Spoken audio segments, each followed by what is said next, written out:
The Atlanta Braves win streak stops at 10 after losing the series finale to the Washington Nationals 4-3. Let's talk about it.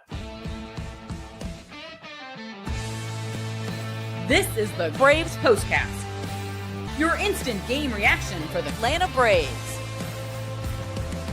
Part of the Locked On Podcast Network, your team every day. Yes, welcome on into the Braves Postcast, part of Locked On Sports Atlanta, where we cover your Atlanta sports teams each and every day. I'm your host, Lindsay Crosby. Follow me on social media at Crosby Baseball, author of the Braves Today newsletter over at bravestoday.com. That's Jake Mastroianni, host of Locked On Braves. Follow him on social media at ShortstopBall. Do us a favor and subscribe to Locked On Braves, wherever you get your podcast. Jake has a ton of great content coming up as we wrap up the season. We do have to talk about a loss today, Jake. Unfortunately, 4-3. Braves dropped this one to the Washington Nationals. A lot of stuff I want to get to, the effort that we saw. I want to get to the weird quirk of all of the home runs in the series being solo shots. But first, I think we need to name a player of the game, and I don't want to speak for you, but I'm pretty confident we all know who it's going to be. This is the Locked On Player of the Game. Jake, it's another quality start for Bryce Elder. He goes 7 innings, 6 hits, 3 runs, no walks, 7 strikeouts. He does give up two home runs, but this is just another in a streak of like nonstop quality starts just about for Bryce Elder. In the month, between August and September, he has 3, 4, 5, 6, 7, 8 quality starts out of 10 starts made. He did have 2 blowups in there, but Bryce Elder's turning out to be a really, really reliable guy down the stretch for the most part. Yeah, it's just we've seen this before, and how much different is it?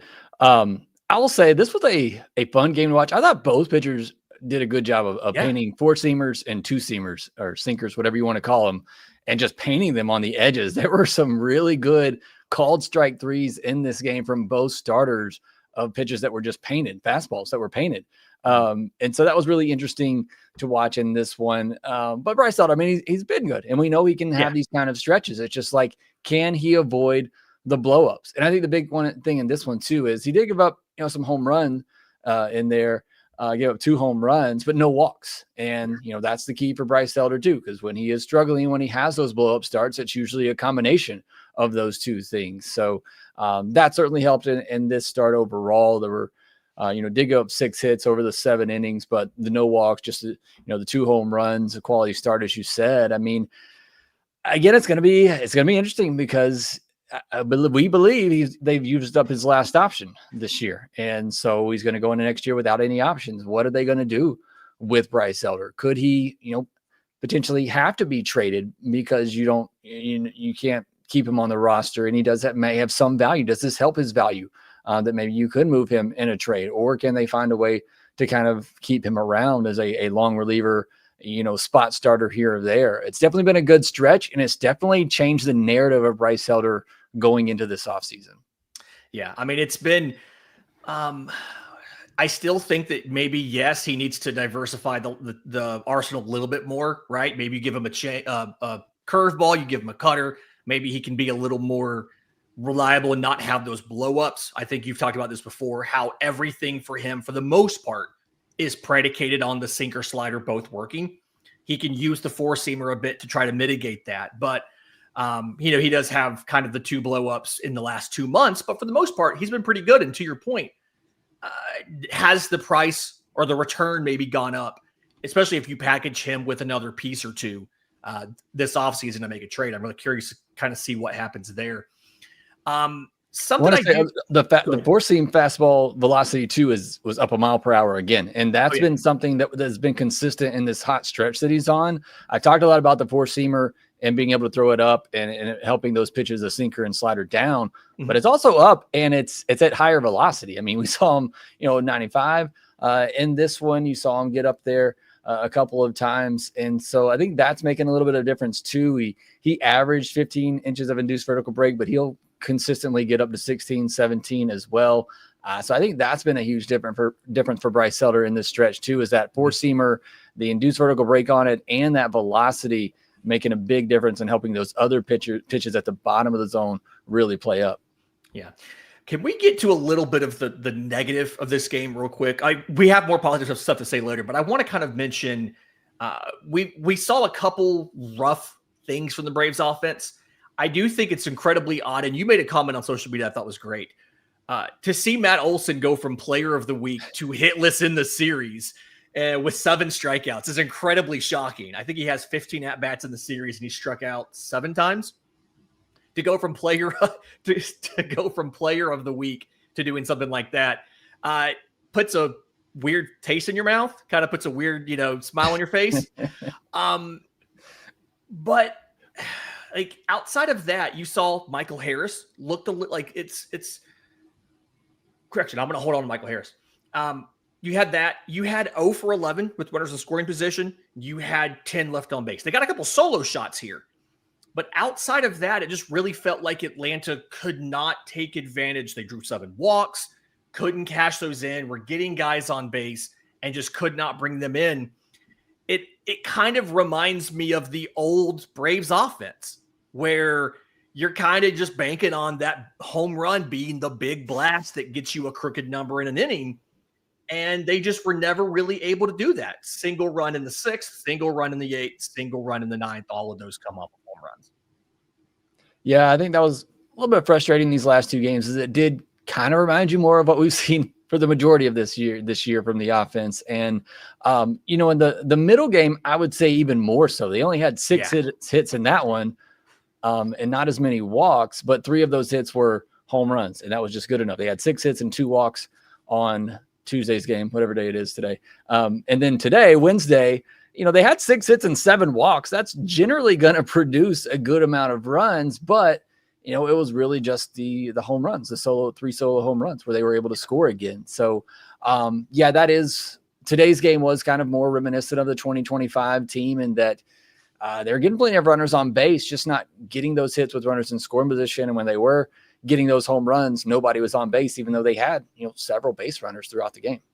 Yeah, it was, if you add that up, it's 13 base runners, and the only 3 that scored were the 3 guys, or 13 guys to reach base, and 3 of them were on the home runs. The other 10 were all stranded.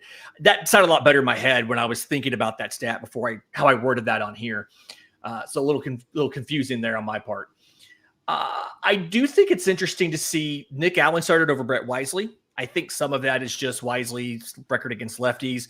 But at this point, it doesn't really matter what you do at second base.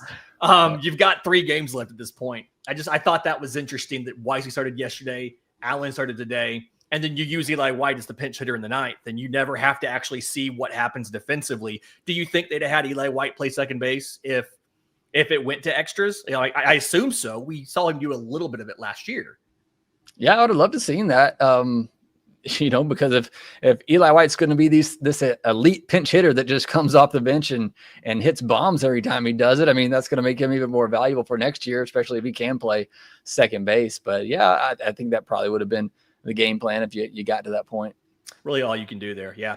All right. In just a second, I want to talk something like a positive observation that I had from this game specifically, but more so just the team in general during this winning streak. And we'll talk about that next right here on the Braves Postcast. Fellas, you've probably heard of Viagra or Cialis. Maybe you've even tried them. But if you're looking for something beyond the usual pill, it's time to meet Rougiette Go Long. It's not just another ED pill. It's a total game changer for confidence. Rougiette Go Long combines 2 doctor-trusted medications in one dual-action formula. So you can go the distance. And the effects can last up to 36 hours. That's confidence all day, all night, and into the next day. The 100% online process is super simple. You connect with a board-certified doctor virtually, and if prescribed, your treatment ships discreetly right to your door. So if you're ready to level up your confidence in the bedroom, head to Rougiette.com, Rougiet.com, and use promo code LOCKEDONMLB for 15% off your first order. That's Rougiette, Rougiet.com, promo code LOCKEDON MLB. Make sure to use our code so they know where you're coming from. Today's episode is also brought to you by our friends at Game Time. There's nothing like catching a baseball game live. The energy, the crowd, the chance to see Bryce Elder. But actually getting tickets, that can sometimes be the tough part. Queues, login screens, surprise fees. It can take all the fun out of it. And that's why I use Game Time. It's the app that gives the advantage back to the fans. Game Time is fast, it's easy, and backed by the Game Time guarantee. You'll always get 100% authentic tickets delivered on time and at the best price. Plus, all fees are included, so the price you see is the price you pay. The app makes it super simple. You can even see the exact view from your seat before buying, and fees are included, so you know your total up front with no surprise fees at checkout. So, download the Game Time app, create an account, use code LOCKEDONMLB for $20 off your first purchase. Again, promo code LOCKEDONMLB for $20 off. Swipe, tap, ticket, go. Download Game Time today. All right, Jake. So again, Braves lose this one. I'm going to say barely, 4-3. But there was the big thing that I want to take away from this, and the thing that I think we're going to get into for a few minutes here, something that should kind of give you a little bit of hope going forward. This is what you'll be talking about. In this game specifically, but more so in this series as a whole, I've really noticed the extraordinary effort has been there, right? I watch a lot of baseball because of MLB Game Night, and I feel like whenever I'm watching games involving the Angels, the Rockies, like some of the West Coast teams that are just bad, you can tell they're going through the motions. But like in this game, that Drake Baldwin ground ball in the 9th inning, the one that he was ruled safe, they overturned it to an out, 28.5 feet per second for Drake Baldwin. That was his fastest sprint speed of the entire season. And it came in game 159 of a season where you're going to finish below 500. And like, to me, that's a symbol of the culture around the team, the clubhouse, all of that is still really good. The fact that guys are willing to push that hard in a lost season for what would be a meaningless win in late September. It's funny how winning kind of breeds this attitude out of you. I mean, it's, they say winning is contagious, losing is contagious. I think you saw the bad part of that for the Braves a lot this year, where losing just became kind of contagious, where it was just kind of acceptable. And it's funny how in this streak, because I famously did a podcast a couple of weekends ago talking about how it looks like this team has quit. The first 10 games or whatever of this month, where they played the Cubs twice, they played the Mariners, they played the Astros, teams all, in postseason contention. And to me in those series, it looks like the just effort wasn't there. Yeah. But then you start winning a few games, you sweep that Nats series. And I really thought the turning point was in that Tigers series where you were playing a postseason team. You were coming off winning some games and you saw them, have to battle back, particularly in that Saturday's game.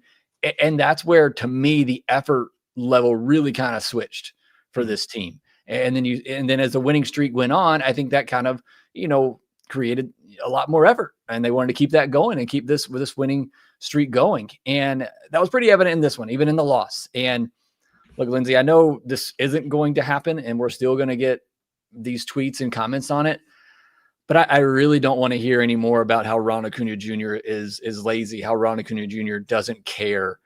This man made a great diving catch in the top of the 9th inning in a meaningless game to save a run. This man beat out a ground ball in the bottom of the 9th to keep the game alive, hit a bomb the other night. I mean, I don't want to hear any more about how Ronald doesn't care. These are meaningless games, as you said, and here he is sprinting as hard as he possibly can to catch a fly ball, to beat out a ground ball, to try to help this team win and keep this streak alive. So it was just great to see. Like I said, for me, the turning point was really in that Tigers series where I could see a real difference in the effort level of this team. And I think that's all just breeded on winning. You want to continue that feeling, even when the season's over. We'll see how they finish with these last 3 games now that the streak is over. But it has been nice to see what this team can do when they get on a roll and they start, winning some games, and you see in that effort level tick up a little bit. And it's got to be hard. I'm watching the game. I was eating lunch with my dad today and watching the game, and he said, for me, it'd be hard to sit here and not think about where I'm going on vacation next week. Like, they're human beings. Like, that's just part of it too. But it was really nice to see, really all of them, but especially Ronald and Drake there in that last inning, trying to keep the streak alive and their effort level in doing so in what are essentially meaningless games here. Yeah, I think it's just, I mean, it makes you feel, and I think I've said more of this than maybe you have because of the level of competition, but it makes you feel good about the ability, if you can bring back Ha-Seong Kim, right? You have this roster as well, how this could help you be competitive again next year, simply because you see how they're doing some of this stuff and all of that. All right, so we're heading into the final series of the year. Atlanta's already announced their rotation. It's Joey Wentz on Friday, Spencer Strider on Saturday, Chris Sale on Sunday. I think I'm a little bit surprised that they didn't try to find a way to get Charlie Morton a start. I guess he's going to be available out of the bullpen. Part of me wondered, would he start on Friday against the Pirates, simply because the Braves traded him to the Pirates. Like, he was with both teams, and the two longest stretches of his career with any specific team have been the Braves and the Pirates. But I guess he'll be used out of the bullpen there. Was that shocking to you, or did you kind of think they'll probably just let him do an inning here or an inning there and just kind of be, have a chance to get a send-off more so than actually have to work and make a full start? I think it's probably a situation where they just asked Charlie, what do you want to do? And so I thought they'd start him, give him a chance to start, even if it was only like a 2 to 3 inning, assuming he made it through the second inning. He didn't against the Braves his last time out, but let him pitch a couple of innings. And then I thought CJ made a good point. Whichever way you do it, you take him out during an inning, give him a chance to get that standing ovation. Yeah. I think it makes sense to do it on either Friday or Saturday. It's a night game, maybe on Friday night, because Saturday, obviously, you have college football, so there might not be as many fans there, but, Friday night's usually a pretty good draw. I think that would be the time to do it. Bring him into a game, take him out mid-inning, let him get that standing ovation. I think that would be pretty cool for Charlie. And I think part of it too is if you use him like that versus as a start, you can make sure that it ends well. Because like if you do it on Friday and it doesn't go well on Friday, you can turn around, you can bring him back on Sunday and let him try it again, versus him start on Friday. And to your point, maybe he gets knocked out in the second inning and it's a bad taste in the mouth. You want to try to engineer this to be good for him as possible. So, all right. Here's the thing. The Pirates have not announced their starters for that series. They play through Thursday. They're finishing up with the Reds on Thursday. Paul Skeens does go tonight for the Reds, though. Actually, a really good matchup, Hunter Green versus Paul Skeens, which means you won't see him in that series. But still going to have plenty of content. We're still going to be here doing a couple postcasts for you for that series. We are not going away. We're going to do this all the way through the end of the season. So do us a favor. If you're listening on audio, leave a 5-star review, Apple, Spotify, wherever you get your podcast. If you're watching on YouTube, subscribe to the channel, hit the notification bell so you know when we go live to talk about these last couple games. Jake goes live with his episodes. Mailbags coming on Friday. I imagine there'll be a couple different questions about Ha-Seong Kim. I may submit one about, hey, who most needs to add a cutter on the Braves pitching group? The answer might be Bryce Elder. I'm not sure. Yeah. But for Jake Mastroianni, I'm Lindsay Crosby. This has been the Braves Postcast.